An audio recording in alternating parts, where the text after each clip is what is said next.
Hello students, आज हमारे साथ है कॉन्सेप्ट क्लासेस के centre head mister Lalit Bhateja sir. और इनसे आज हम डिस्कशन करने वाले हैं जेई मेंस के 2025 के जो अभी रिजल्ट आए हैं उनसे रिलेटेड, जो बच्चों और पेरेंट्स के माइंडसेट में कुछ क्वेश्चंस हैं, उन्हीं के जवाब। सर, स्वागत है आपका। Thank you ma'am. सर, सबसे पहले तो आपसे ये जानना चाहेंगे हम, क्योंकि ये मल्टीपल टाइम क्वेश्चंस बना रहता है पेरेंट्स और बच्चों के दिमाग में कि परसेंटेज को तो सब जानते हैं, लेकिन परसेंटाइल क्या है, इसके बारे में हम आपसे समझना चाहेंगे। देखिए, परसेंटाइल बड़ा सिंपल सा फंडा किया इन्होंने कि जैसे अभी जेई का एग्ज़ाम होता है तो उसके अंदर हर शिफ्ट का अलग अलग स्कोर आता है। तो परसेंटाइल को आप बिल्कुल सिंपल वे में समझें कि आपको जेई आपको कुछ एक परसेंटाइल अलॉट करेगा। सपोज करो आपको 97 परसेंटाइल उन्होंने अलॉट करी, तो आप क्या कीजिए, 100 में से आपकी परसेंटाइल को आप माइनस कर लीजिए। जितनी भी आपकी परसेंटाइल है, इतने बच्चे टोटल स्टूडेंट्स में से इतने परसेंट बच्चे आपसे अबव रैंक में लाई कर रहे हैं। ठीक है, फॉर एग्जांपल अगर मैं देखूं कि अगर आपके अभी इस बार जेई जो 25 का जो अपना जनवरी का अटेम्प्ट था, उसमें करीब करीब 12,58,000 बच्चों ने पार्टिसिपेट किया, और उसके अंदर अगर सपोज करो किसी बच्चे के 97 परसेंटाइल हैं, तो आप कह सकते हैं कि 12,58,000 में से 3% लोगों का स्कोर आपसे ऊपर है। तो अगर मैं इसका 3% कैलकुलेट करूंगा तो अप्रोक्सीमेटली 37,500 के आसपास आपकी रैंक बनेगी। और ये स्टैंडर्ड फॉर्मूला है। बाकी कुछ मार्क्स पर ये ओवरलैप भी करते हैं, तो अगर मैं एग्जैक्ट फिगर पे भी जाऊंगा तो ये अप्रोक्सीमेटली आपका अराउंड 40,000 चला जाएगा।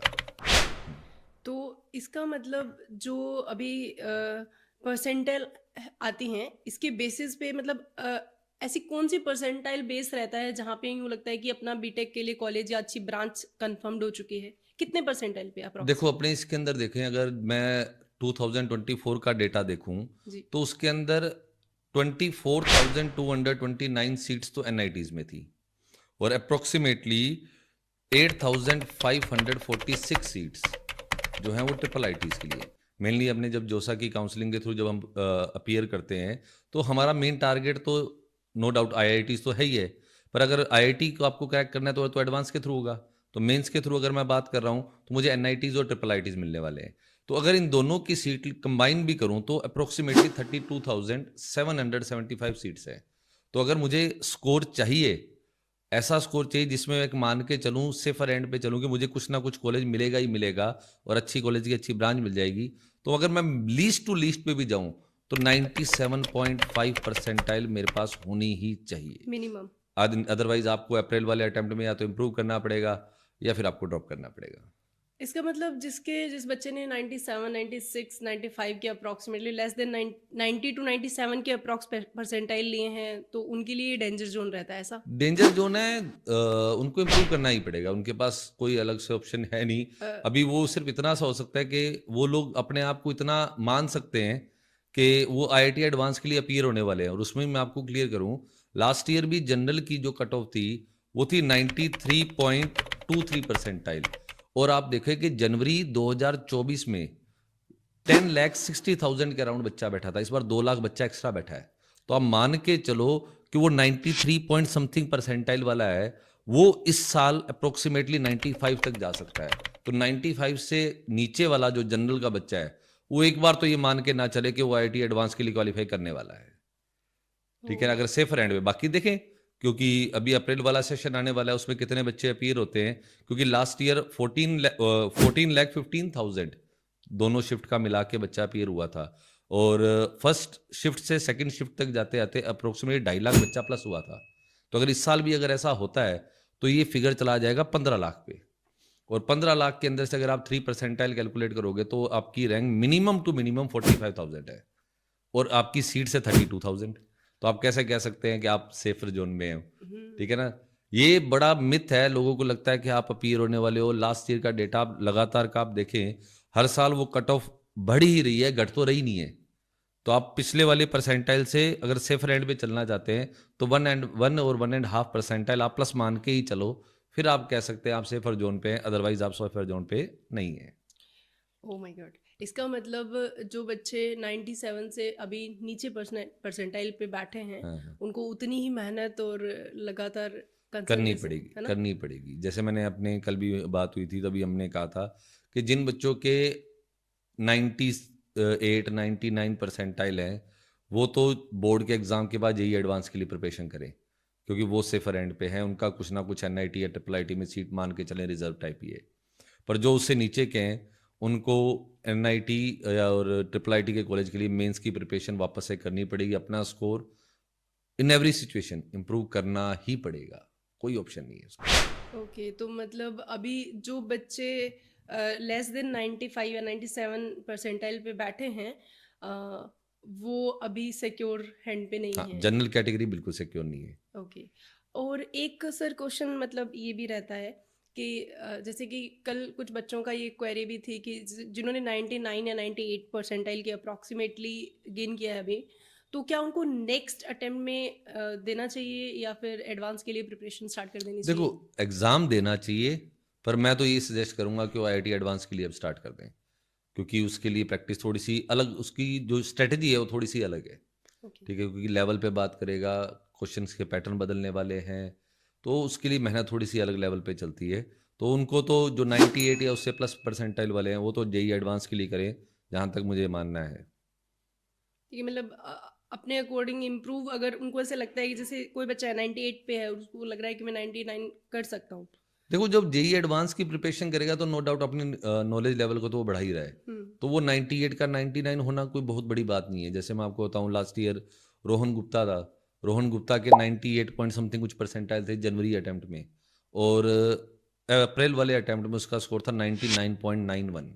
ओ, उसने कोई अलग से प्रिपरेशन नहीं की थी, हमने सेम टाइम पर उसको जेईई एडवांस के लिए स्टार्ट करवाया था, और जो छोटी मोटी उसकी कमियां थी उसके ऊपर हमने मेहनत करी, स्ट्रेटेजी थोड़ी सी चेंज करी, और उसका बेनिफिट हम और पूरा हनुमानगढ़ देख ही रहे। हाँ खैर ये तो है। अ, एक सर क्या दिक्कत है? जैसे कि जेई के अंदर ऐसे मल्टीपल डेज तक पेपर चलता है और अलग अलग शिफ्ट में चलता है, तो वो सारे पेपर अलग अलग आते हैं, है ना? बिल्कुल। तो इसमें ऐसा मतलब प्रोबेबिलिटी रहता है कि कभी कोई पेपर अच्छा आ गया, कुछ शिफ्ट में हार्ड आ गया, होता है, बिल्कुल होता है। तो कहीं यहाँ पे लक लक फैक्टर मेहनत के साथ। नहीं, लक फैक्टर नहीं, एक्चुअल में पेपर आपका इजी है तो cut off obviously high high हो जाती ओके। है, और अगर पेपर टफ है तो कट ऑफ अपने आप ही नीचे गिर जाती है।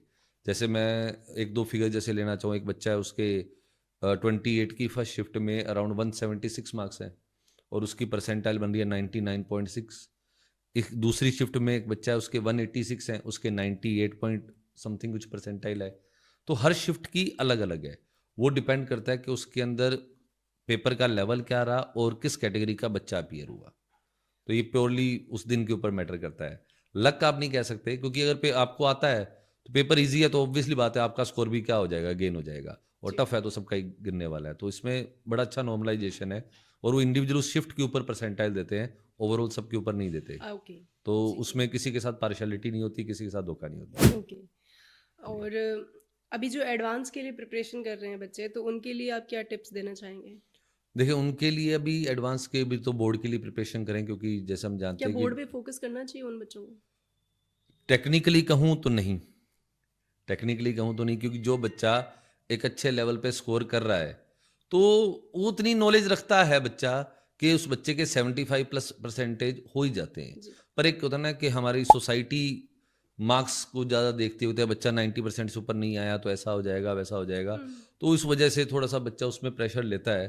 पर अभी जो बच्चा मान के चलो जो अभी 92 95 इस टाइप में है, तो मेरे ख्याल से उसको बोर्ड्स पर पहले कंसंट्रेट करना चाहिए, क्योंकि वर्स्ट के सिनेरियो कल को आपकी परसेंटाइल इंप्रूव नहीं होती है और आपके 12th में 75 से ऊपर है परसेंटेज, तो आपके पास फिर भी एक मौका है, आप ड्रॉप कर सकते हैं। अदरवाइज आपका वो मौका भी खत्म है। और जो लोग कहते हैं कि हम 12th इंप्रूव करते हुए साथ में प्रिपरेशन कर लेंगे, बहुत टफ है। ओके। तो जो बच्चा अभी एडवांस के लिए माइंड सेट कर रहा है, तो उसको कैसे, किस तरीके से अपनी स्ट्रैटेजी बिल्ड करनी चाहिए देखिए, जो after board exam? After board exam, देखो हर इंस्टीट्यूट कुछ ना कुछ अलाउ करता है। जैसे हम लोग करते हैं तो हमारे मास्टर स्ट्रोक चलता है। जी, कॉन्सेप्ट मास्टर, में। हाँ, कॉन्सेप्ट के अंदर मास्टर स्ट्रोक चलता है। तो मास्टर स्ट्रोक के अंदर उनको कुछ डीपीपीज असाइनमेंट्स वगैरह अलग से दिए जाते हैं, और ये ऐसे क्वेश्चंस हैं जो आपको किसी गाइड में नहीं मिलने वाले, ना तो आपको नेट पे मिलने वाले हैं, ना गाइड्स में मिलने वाले हैं। Mostly question self created type के होते हैं। गुड। अगर आप उसके अंदर वैरायटी देना चाह रहे हैं हम, जी। और वो अच्छे लेवल्स के क्वेश्चन हैं, उसके बाद आप जेई का एग्जाम दो, आपके लिए काफ़ी चीज़ें आसान हो जाएंगी। पर हाँ, मेहनत मांगती है, नॉलेज मांगती है। खैर वो तो बहुत अच्छे हाथों में है जेई के बच्चे तो डेफिनेटली।